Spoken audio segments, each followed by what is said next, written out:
perfect match because Henson and Eisner knew at the time that both the Muppets and Disney needed each other. While Disney was slowly getting back into popularity thanks to Who Framed Roger Rabbit being their biggest success in years, The Little Mermaid was still several months away, and they were still not sure how it would ultimately turn out. So acquiring characters that had already established their popularity and strong reputation like the Muppets would be a great boost for the Disney brand, on top of receiving the rights to The Dark Crystal, Labyrinth, Fraggle Rock, and having one of the greatest creative visions in entertainment working for them. However, the only catch would be that they wouldn't get Sesame Street. Henson made it clear and made a promise to Joan Gans Cooney that those characters were off limits. As for the Muppets, on top of the $150 million he would receive, it would give Jim something that he always wanted but was getting less of it over the years: time for creativity. As the deal would put him in a 15-year exclusivity with the company where he could only make movies, TV shows, and theme park attractions for them, it would allow Disney to completely handle the business side that was giving Henson all that stress, while Jim could just set his focus on creating, including crafting original stories, getting more familiar with old characters like Kermit and new ones, checking his team at his workshops build new puppets, and fully explore new technology that could innovate the medium of puppetry. And so, after receiving a tour of Walt Disney World in Orlando, Florida with Michael, Frank Wells, and Jeffrey Katzenberg, on August 28, 1989, Jim Henson and Michael Eisner went live on Good Morning America at their newly opened theme park, Disney MGM Studios, now called Disney Hollywood Studios, alongside meet and greet versions of Mickey and Minnie Mouse, Kermit, and Miss Piggy, to publicly announce that the Walt Disney Company was going to buy Henson Associates.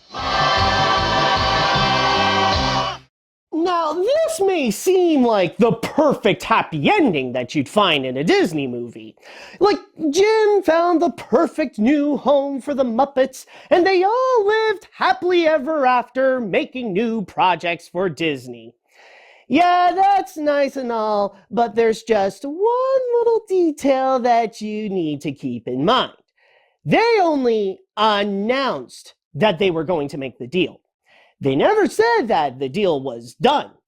In fact, the most that they did was a handshake and a signed agreement in principle, which is just an agreement that they would make an agreement.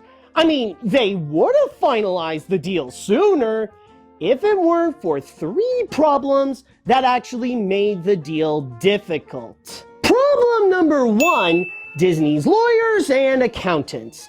The original deal was that Jim would sell Henson Associates and most of its IPs to Disney for $150 million.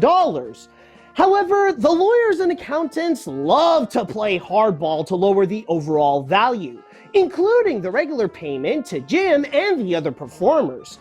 As you can imagine, it can get annoying real quick when they want to give you less of what was originally promised. Problem number 2, Jeffrey Katzenberg. Jeffrey is known for many things. Being polite is not one of them. During their meetings, Jim would be so put off by Jeffrey's disrespect to Henson's team and the art of puppetry that it caused him to sometimes second guess if he made the right move when the head of Walt Disney Studios was one of the biggest pricks in Hollywood.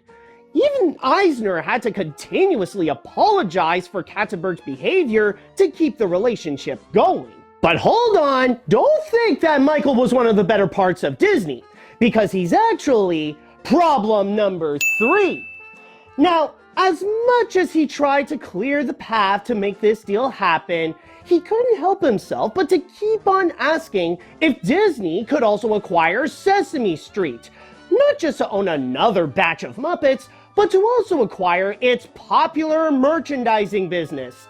Kind of messed up that Eisner wanted a crucial element to the funds of a long-running PBS show. And yet, no matter how many times Jim said no, Michael still kept on asking in the hopes that the answer might magically change. Basically, Eisner was being that guy.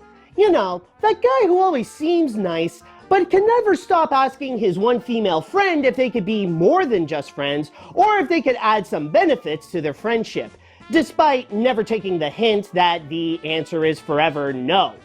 However, even with all of those problems, Jim still persisted throughout the troubles and followed Walt Disney's advice to keep moving forward. While the deal was not made official, Henson still had hope that it would end up becoming favorable for him, which was why during late 1989 and early 1990, he still worked for the company to connect the Muppets with Disney. The most ambitious connection they were conceptualizing was an entire Muppet-themed land in Disney MGM Studios, and the first project he worked on was the land's 3D film. By the way, I love to talk more about these, but I'm going to save all that theme park stuff for later. Let's just say that they deserve their own honorable spot.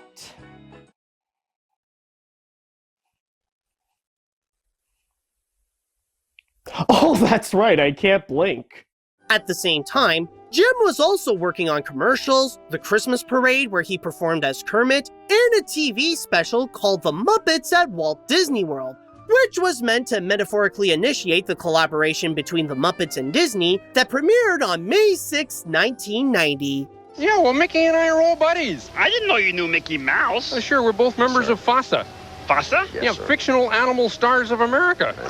For Jim, what was supposed to be the answer to all of his problems gradually turned out to be both a blessing and a curse to his already hectic life.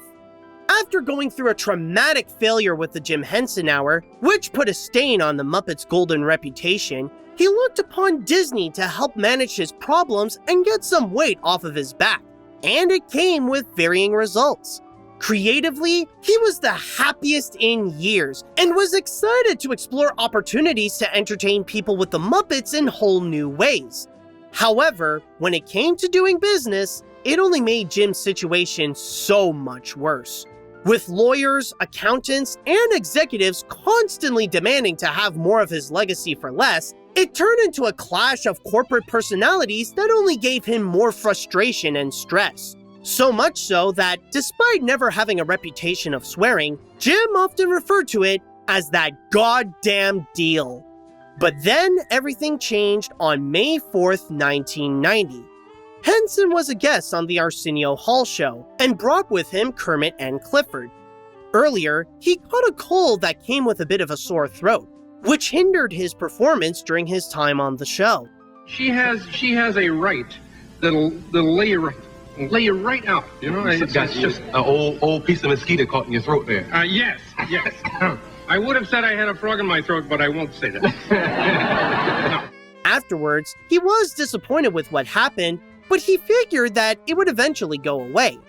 However, he would later realize that what he got was much more than a common cold.